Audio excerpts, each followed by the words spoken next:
अस्सलामु अलैकुम वरहमतुल्लाहि वबरकातुहू। अऊज़ु बिल्लाहि मिनश्शैतानिर रजीम। बिस्मिल्लाहिर रहमानिर रहीम।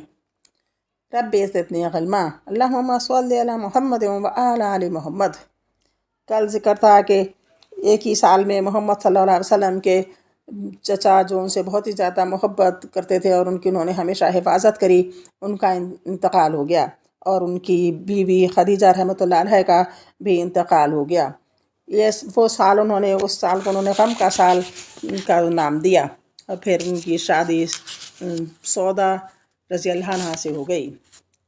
अब सुनिए आगे इब्तदाई मुसलमानों का सब्र व सबात और उनके असबाब व वामिल। देखिए जो शुरू के मुसलमान थे उन्हें कितना सब्र था और इसका असबाब इसके बाद क्या थे, उन्हें इतना सब्र क्यों था, आखिर इतना इसके अमल इसके क्या वामिल थे, ये इसके बारे में बताया गया है। यह तो सुनिए इंशाअल्लाह आपको अच्छा लगेगा कि किस तरीक़े से उन्होंने परेशानियां उठाकर और दीन पे चलने की अहद किया था।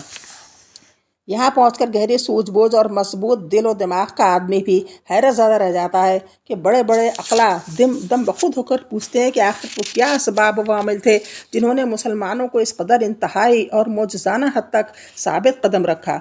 आखिर मुसलमानों ने किस तरह इन बेपाया मज़ालिम पर सब्र किया, जिन्हें सुनकर रोंगटे खड़े हो जाते हैं और दिल लरज़ उठता है। बार बार खटकने और दिल की तहों से उभरने वाले इस सवाल के पेश नज़र मुनासिब मालूम होता है कि इन असबाब व अवामिल की तरफ एक सरसरी इशारा किया जाए। इनमें सबसे पहला और अहम सबब अल्लाह की ज़ात वाहिद पर ईमान लाना और इसकी ठीक ठीक मार्फत है, क्योंकि जब ईमान की बशाशत दिलों में जानशीन हो जाती है तो वो पहाड़ों से टकरा जाता है और इसी का पल्ला भारी रहता है। और जो शख्स ऐसे ईमान मुहक्कम और यकीन जाज़म से बहरावर हो, वो दुनिया की मुश्किलात को ख्वाह वह जितनी भी ज़्यादा हों और जैसी भी भारी भरकम ख़तरनाक और सख्त हों, अपने ईमान के बिलमुकाबिल इससे ज़्यादा अहमियत नहीं देता जो किसी बंद तोड़ और कला शकन सैलाब की बालाई सतह पर जम जाती है। इसलिए मोमिन अपने ईमान की हलावत, यकीन की ताजगी और एतक़ाद की बशाशत के सामने इन मुश्किलात की कोई परवाह नहीं करता। 17 सूरत इसकी 13 आयत। इसका मतलब है जो झाग है वो बेकार होकर उड़ जाता है और जो लोगों की नफ़ा देने वाली चीज़ है वो ज़मीन में बरकरार रहती है। झाग काफिर और बद्दीन लोगों को कहा गया है और जो नफ़ा देने वाली चीज़ है वो ज़मीन में जो बरकरार रहती है वो मोमिनों के लिए कहा गया है। फिर इसी एक सबब से ऐसे असबाब वजूद में आते हैं जो इस सब्र और साबित कदमी को क़ुव्वत बख्शते हैं। मसलन पुरकशिश क़यादत। मालूम है कि नबी सल्लल्लाहु अलैहि वसल्लम जो उम्मत इस्लामिया बल्कि सारी इंसानियत के सबसे बुलंद पाया कायद और रहनुमा थे, ऐसे जिस्मानी जमाल, नफसानी कमाल, करीमाना अखलाक, बाइस्मत किरदार और शरीफाना आदात व अतवार से बहरावर थे कि दिल खुद ब खुद आप सल्लल्लाहु अलैहि वसल्लम की जानिब खींचे जाते थे और तबीयतें खुद ब खुद आप सल्लल्लाहु अलैहि वसल्लम पर निछावर होती थीं, क्योंकि जिन कमालात पर लोग जान छिड़कते हैं इनसे आप सल्लल्लाहु अलैहि वसल्लम को इतना भरपूर हिस्सा मिला था कि इतना किसी और इंसान को दिया ही नहीं गया। आप सल्लल्लाहु अलैहि वसल्लम शर्फ व अज़मत और फजल कमाल की सबसे बुलंद चोटी पर जलवा फगन थे। इफ़्फ़त व अमानत, सद्क़ व सफ़ा और जुमला अमूर खैर में आप सल्लल्लाहु अलैहि वसल्लम का वो इम्तियाज़ी मुकाम था कि उनके दोस्त अहबाब रफ़्क़ा आप सल्लल्लाहु अलैहि वसल्लम के दुश्मनों को भी आप सल्लल्लाहु अलैहि वसल्लम की यकताई व अनफरादियत पर कभी शक न गुज़रा। आप सल्लल्लाहु अलैहि वसल्लम की ज़ुबान से जो बात निकल गई दुश्मनों को भी यकीन हो गया कि वो सच्ची है और होकर रहेगी। वाक़यात इसकी शहादत देते हैं कि एक बार कुरैश के ऐसे 3 आदमी इकट्ठे हुए जिनमें से हर एक ने अपने बकिया 2 साथियों से छुपकर तनहा कुरान मजीद सुना था, लेकिन बाद में हर एक का राज दूसरे पर फाश हो गया। इन्हीं तीनों में से एक अबू जहल भी था। तीनों इकट्ठे हुए तो एक ने अबू जहल से दरियाफ्त किया कि बताओ तुमने जो कुछ मोहम्मद सल्लल्लाहु अलैहि वसल्लम से सुना है इसके बारे में तुम्हारी राय क्या है। अबू जहल ने कहा मैंने क्या सुना है, बात दरअसल ये है कि हमने और बनु बद मनाफ ने शर्फ व असमत में एक दूसरे का मुकाबला किया। उन्होंने गुरबा व मसाकीन को खिलाया तो हमने भी खिलाया, उन्होंने दाद व दहश में सवारियाँ अता की तो हमने भी अता की, उन्होंने लोगों को अतियात से नवाजा तो हमने भी ऐसा किया, यहाँ तक कि जब हम और वो घुटनों घुटनों एक दूसरे के हम पल्ला हो गए और हमारी और इनकी हैसियत रेस के दो मत मुकाबिल घोड़ों की हो गई। तो आप बनु अबद मुनाफ कहते हैं तो अब बनु अबद मुनाफ कहते हैं कि हमारे अंदर एक नबी सल्लल्लाहु अलैहि वसल्लम है जिसके पास आसमान से वही आती है, भला बताइए हम इसे कब पा सकते हैं। खुदा की कसम हम इस शख्स पर कभी ईमान न लाएंगे और इसकी हरगिज़ तस्दीक न करेंगे। चुनाचे अबू जहल कहा करता था, ए मोहम्मद सल्लल्लाहु अलैहि वसल्लम, हम तुम्हें झूठा नहीं कहते, लेकिन जो कुछ तुम लेकर आए हो इसकी तकज़ीब करते हैं, इससे हम इनकार करते हैं। और इसी बारे में अल्लाह ताला ने ये आयत नाजिल फरमाई, जिसका मतलब है ये लोग आपको नहीं झुठलाते बल्कि ये जालिम अल्लाह की आयतों का इनकार करते हैं। इस वाक़े की तफसील गुज़र चुकी है कि एक रोज़ कुफ़ार ने नबी सल्लल्लाहु अलैहि वसल्लम को 3 बार लान तान की और तीसरी दफ़ा में आप सल्लल्लाहु अलैहि वसल्लम ने फरमाया कि ऐ कुरैश की जमात, मैं तुम्हारे पास ज़िबा लेकर आया हूँ। तो ये बात सुनकर इन पर इस तरह असर कर गई कि जो शख्स अदावत में सबसे बढ़कर था वह भी बेहतर से बेहतर जुमला जो पा सकता था, इसके ज़रिए आप सल्लल्लाहु अलैहि वसल्लम को राज़ी करने की कोशिश में लग गया। इसी तरह इसकी भी तफसील गुज़र चुकी है कि जब हालत सजदा में आप सल्लल्लाहु अलैहि वसल्लम पर ओझड़ी डाली गई और आप सल्लल्लाहु अलैहि वसल्लम ने सर उठाने के बाद इस हरकत करने वालों पर बद्दुआ की तो इनकी हंसी गायब हो गई और इनके अंदर गम व कलक की लहर दौड़ गई। इन्हें यकीन हो गया कि अब हम बच नहीं सकते। ये वाक़या अभी बयान किया जा चुका है कि आप सल्लल्लाहु अलैहि वसल्लम ने अबू लहब के बेटे उतीबा पर बद्दुआ की तो इसे यकीन हो गया कि वो आप सल्लल्लाहु अलैहि वसल्लम की बद्दुआ की ज़ोर ज़द से बच नहीं सकता। चुनाचे इसने मुल्क शाम के सफ़र में शेर को देखते ही कहा, वाल्लाह मोहम्मद सल्लल्लाहु अलैहि वसल्लम ने मक्का में रहते हुए मुझे कत्ल कर दिया। उब्बी बिन खलफ का वाक़या है कि वो बार बार आप सल्लल्लाहु अलैहि वसल्लम को कत्ल की धमकियाँ दिया करता था।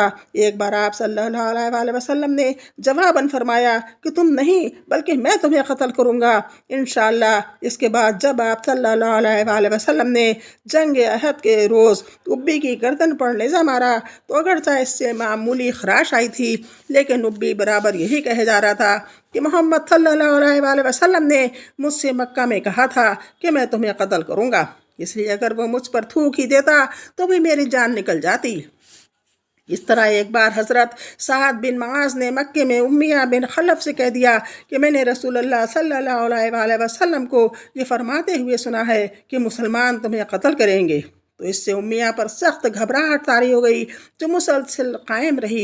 चुनाचे इसने अहद कर लिया कि वो मक्के से बाहर ही ना निकलेगा और जब जंग बदर के मौके पर अबू जहल के इसरार से मजबूर होकर निकलना पड़ा तो इसने मक्के का सबसे तेज़ रू ऊँट ख़रीदा ताकि ख़तरे की अलामात ज़ाहिर होते ही चंपत हो जाए। इधर जंग में जाने पर आमादा देखकर इसकी बीवी ने भी टोका, अबू सफ़वान आपके शेर भी भाई ने यानी मोहम्मद सल्लल्लाहु अलैहि वसल्लम ने जो कुछ कहा था इसे आप भूल गए।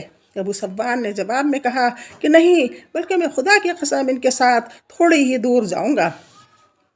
ये तो आप सल्लल्लाहु अलैहि वसल्लम के दुश्मनों का हाल था।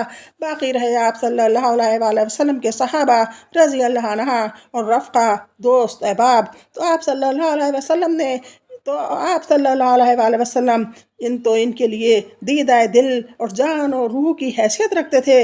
इनके दिल की गहराइयों से आप सल्लल्लाहु अलैहि वसल्लम के लिए हुब्ब सादिक़ के जज्बात इस तरह उबलते थे जैसे नशीब की तरफ पानी बहता है और जान और दिल इस तरह आप सल्लल्लाहु अलैहि वसल्लम की तरफ खींचते थे जैसे लोहा मक़नातीस की तरफ खींचता है। इस मोहब्बत व फ़दाकारी और जानिसारी और जाँसिपारी का नतीजा ये था कि सहाबा किराम को ये गवारा न था कि आप सल्लल्लाहु अलैहि वसल्लम के नाखून में खराश आ जाए या आप सल्लल्लाहु अलैहि वसल्लम के पाँव में कांटा चुभ जाए। ख्वाह इनके लिए इनकी गर्दनें ही क्यों ना काट दी जाएं। एक रोज़ अबू बकर सिद्दीक़ रज़ी अल्लाह अन्हु को बुरी तरह कुचल दिया गया और इन्हें सख्त मार मारी गई। उत्बा बिन रबिया इनके करीब आकर इन्हें 2 पेबंद लगे जूतों से मारने लगा। चेहरे को खसूसियत से निशाना बनाया, फिर पेट पर चढ़ गया। कैफियत ये थी कि चेहरे और नाक का पता नहीं चल रहा था, यानी इतने ज़्यादा सूज गए थे, पिचक गए थे। फिर इनके कबीले बनु तैम के लोग इन्हें एक कपड़े में लपेट कर घर ले गए। इन्हें यकीन था कि अब ये ज़िंदा न बचेंगे, लेकिन दिन के ख़ात्मे के करीब इनकी ज़ुबान खुल गई, और ज़ुबान खुली तो ये बोले कि रसूल अल्लाह सल्लल्लाहु अलैहि वसल्लम क्या हुए। इस पर बनु तैम ने इन्हें सख्त सुस्त कहा, मलामत की, और इनकी माँ उम्मुल खैर से ये कहकर उठ खड़े हुए कि इन्हें कुछ खिला पिला देना। जब वो तन्हा रह गई तो उन्होंने अबू बकर रज़ी अल्लाह अन्हा से खाने पीने के लिए इसरार किया, लेकिन अबू बकर रज़ी अल्लाह अन्हा यही कहते रहे कि रसूल अल्लाह सल्लल्लाहु अलैहि वसल्लम का क्या हुआ। आखिरकार उम्मुल खैर ने कहा, मुझे तुम्हारे साथी का हाल मालूम नहीं। अबू बकर रज़ी अल्लाह अन्हा ने कहा, उम्मे जमील बिन्त खिताब के पास जाओ और इनसे दरियाफ्त करो। वो उम्मे जमील के पास गई और बोली, अबू बकर रज़ी अल्लाह अन्हा तुमसे मोहम्मद बिन अब्दुल्ला सल्लल्लाहु अलैहि वसल्लम के बारे में दरियाफ्त कर रहे हैं। उम्मे जमील ने कहा, मैं ना अबू बकर को जानती हूँ ना मोहम्मद बिन अब्दुल्ला सल्लल्लाहु अलैहि वसल्लम को, अलबत्ता अगर तुम चाहो तो मैं तुम्हारे साथ तुम्हारे साहबजादे के पास चल सकती हूँ। उम्मुल खैर ने कहा, बेहतर है। इसके बाद उम्मुल जमील इनके हमरा आई। देखा तो अबू बकर रज़ी अल्लाह अन्हा इंतहाई खस्ता हालत में पड़े हुए थे। फिर करीब हुई तो चीख पड़ी और कहने लगी, जिस कौम ने आपको ये दुर्गत बनाई है वो यकीनन बदकुमाश और काफिर कौम है। मुझे उम्मीद है कि अल्लाह आपका बदला इनसे लेकर रहेगा। अबू बकर रज़ी अल्लाह ने पूछा, रसूल अल्लाह सल्लल्लाहु अलैहि वसल्लम क्या हुए। उन्होंने ये कहा, यह आपकी माँ सुन रही हैं, क्या कोई बात नहीं। बोली, आप सही सालम है। पूछा, कहाँ है। कहा, इब्ने अरकम के घर में है। अबू बकर रज़ी अल्लाह ने फरमाया, अच्छा तो फिर अल्लाह के लिए मुझ पर अहद है कि मैं ना कोई खाऊंगा ना कुछ पीऊँगा, यहाँ तक कि रसूल अल्लाह सल्लल्लाहु अलैहि वसल्लम की खिदमत में हाजिर हो जाऊँ। इसके बाद उम्मुल खैर और उम्मुल जमील रुकी हुई रहीं, और जब आमदरफ्त बंद हो गई और सब में अंधेरा छा गया तो ये दोनों अबू बकर रज़ी अल्लाह अन्हा को लेकर निकली। वो इन पर टेक लगाए हुए थे, और इस तरह उन्होंने अबू बकर रज़ी अल्लाह अन्हा को रसूल अल्लाह सल्लल्लाहु अलैहि वसल्लम की खिदमत में पहुंचा दिया। मोहब्बत व जानिसारी के कुछ और भी वाक़यात हैं जो आगे ज़िक्र होंगे इंशाअल्लाह। अब बस आज इतना ही सीरत नबी में। आगे देखिए अल्लाह ताला आपको और हमें हिदायत फरमाए इनकी सीरत अल्लाह मोहम्मद सल्लल्लाहु अलैहि वसल्लम की सीरत नबी सुनकर, कि हमारा दिल मोहब्बत से मोहम्मद सल्लल्लाहु अलैहि वसल्लम की मोहब्बत से बेइंतहा भरपूर हो जाए, और हम अपने मोहम्मद सल्लल्लाहु अलैहि वसल्लम की हर बात को अटल समझें और उसको बहुत ज़्यादा सख्ती के साथ अपनाएं। अल्लाह हाफिज़।